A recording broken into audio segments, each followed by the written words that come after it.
జై గోమాత. Ghatkesar police station పరిధిలో అక్రమంగా ఆవులను తరలిస్తున్నటువంటి వాహనాన్ని అడ్డుకోవడం కోసం మన గోరక్షకుడు సోను ఆపడానికి వెళ్ళినప్పుడు ఈ దుర్మార్గులు కసాయిలు మన సోను పైన కాల్పులు జరపడం జరిగింది. ఇప్పుడే తెలంగాణలో మొట్టమొదటిసారి గన్ కల్చర్కి తెరలేపినటువంటి ఘనత ఈ రేవంత్ రెడ్డి యూజ్లెస్ ఫెలోకి దక్కింది. పదే పదే చెప్తున్నాం, గో రక్షకులని గో సంరక్షకులని ఖచ్చితంగా గోవధ నిషేధ చట్టాలని అమలు చేయాలని పదే పదే చెప్తున్నప్పటికీ కూడా మీరు పట్టించుకోలేదు. గట్కేసర్ పోలీస్ స్టేషన్ పరిధిలో గో రక్షకులు అందరూ బయలుదేరి వెళ్తున్నారు.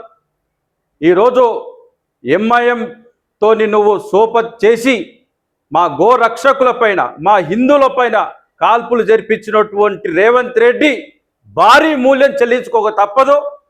వితిన్ నోటీస్ నిన్ను గద్ద దింపడానికి గో రక్షకులు గో సంరక్షకులు అందరం కూడా సంఘటితం అవుతాం. హిందువులం అందరం కలిసి నిన్ను గద్ద దింపుతామని చెప్పి కూడా ఈ సందర్భంగా నేను హెచ్చరిస్తున్నా. ఇప్పుడు నేను బయలుదేరి అక్కడికి వెళ్తున్నా. ఈ క్షణం నుండి లెక్క పెట్టుకో, నీ పదవి అతి కొద్ది రోజులు మాత్రమే అని చెప్పి రేవంత్ రెడ్డికి నీ సందర్భంగా వార్నింగ్ ఇస్తున్నా. జై గోమాత. జై గోమాత.